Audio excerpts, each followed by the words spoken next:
Hey guys, so in this video, I want to break down for you a full week of training for a 100-mile ultra marathon. This month, actually later this month, the end of September, I'm running the Miami 100 ultra marathon in Miami, Florida. It's gonna be 100 miles. It's a cool race format in which they give you the course, I think like 5 to 10 miles at a time, so you have to follow different waypoints and stuff. So it should be fun. But anyway, it's a 100-mile race and I'm training for it. And so this past week, I did 86 miles and I want to take you through what I ran each day to give you context on my training and share some really helpful tips that I've learned over the course of training and this week have used especially. And so let's get into it. So Monday, I had 1 hour of swimming in the pool and then followed by 30 minutes of running in the deep end, just lighter impact on you, but still get the blood flowing. And actually Tuesday, I was supposed to have 10 miles easy, but I knew that I was gonna be traveling to Idaho. My Tuesdays are always really busy because in the morning I do a men's prayer group, then there's a call I'm on at noon, and then in the evening I have a Bible study, but I was gonna be traveling all day. And so I knew it was gonna be difficult for me to get in training Tuesday. So I took my 10-mile run on Tuesday and did it Monday night. I traveled all day Tuesday. Then Wednesday, I had 10 miles in the morning and then 5 miles in the evening. I had a double. And then Thursday was supposed to be 15 miles straight with some interval work, but unfortunately, I got cut short on time and I only got in 11 miles that morning. So I did 11 miles of the 15, the whole speed workout, and then I finished the other 4 in the evening. So 15 total on Thursday.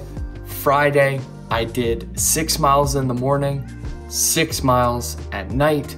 Saturday, I had 20 miles on the schedule. I did 20 in the morning and then wanted to go out for some extra credit, and I got 7 at night with one of my buddies. And then on, what was that, Sunday then, I did 7 miles in the morning. So that is my training schedule for this past week. I'm about 3 or 4 weeks from the race. I'll do 1 or 2 more building weeks and then I'll taper. So I'll probably get up to 100 or so miles for my peak week. But I wanted to take you through that. And now I want to share with you a couple different lessons that I learned from this week that I had to implement in my training that will help you. And so when I was looking at my week, I knew that I was going to be traveling to Yellowstone and Wyoming and Idaho with my Bible study group on Tuesday. I'd be on a flight and in the airport all day, and then you never know what's going to happen. And so I really had 2 options. I could either run Monday night or I could get up extremely early on Tuesday. And because I had this group from 5:30 to 7:30 on Tuesday. And anyway, I decided to get in the run Monday night. And then that way I didn't have to worry about my run or stress that I didn't get it done. And so that's tip number 1, is plan ahead. Look at your training calendar on like Sunday or Monday, the week of your training, and see what you have to do from the week, and then move things around as you see fit. Because at the end of the day, the best training plan is one you can follow, and sometimes you have to tweak things because things come up. And so I just moved that Tuesday run to Monday, and I was able to get all my miles in. So that's number 1, tip number 1. Now tip number 2, if you're going to not be able to get in the full amount, for instance, I got up, I forget what time it was probably, I think it was 5 a.m., 4:50, 5 a.m. on Thursday morning, and I knew I had to get 15 miles in, but the group wanted to go to Yellowstone, I believe, at like 7:30 or so, 7:30 or 8. So anyway, I knew I wasn't going to be able to get in the full 15 before then, but I knew that if I tried to get in at the end of the day, I'd probably be exhausted, and who knows what time we were gonna get back. And so anyway, thankfully I got part of it in early because we didn't get back till 9 p.m.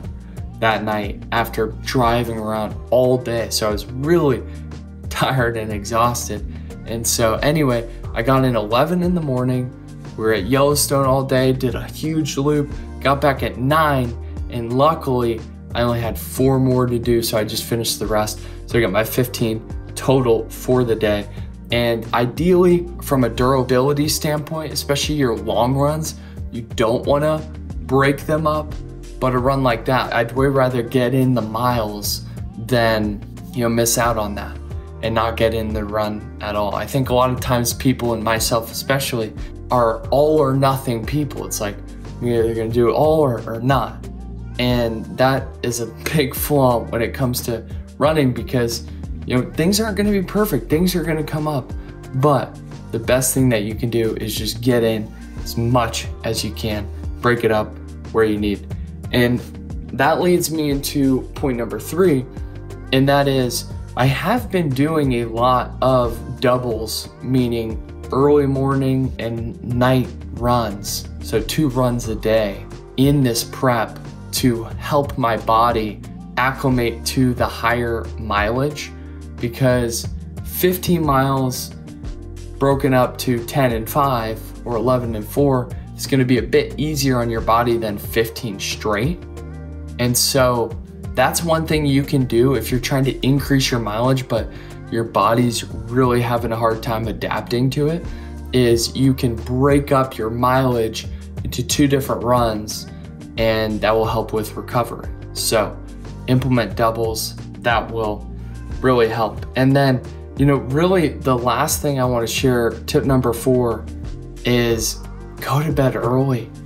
If you want to consistently get in your workouts, if you want to be consistent over the long haul, don't set an alarm in the morning, set an alarm for the time that you're going to go to bed, because that's something I had to do. And granted, I wasn't perfect every night. Some nights I was up a little bit later than others, but it's so much better to get to bed early, so then you can get up and run in the morning. Because if I had to run after those days of being out with my friends and all of that, all of the activities we did, I would have been screwed, because I would have been exhausted.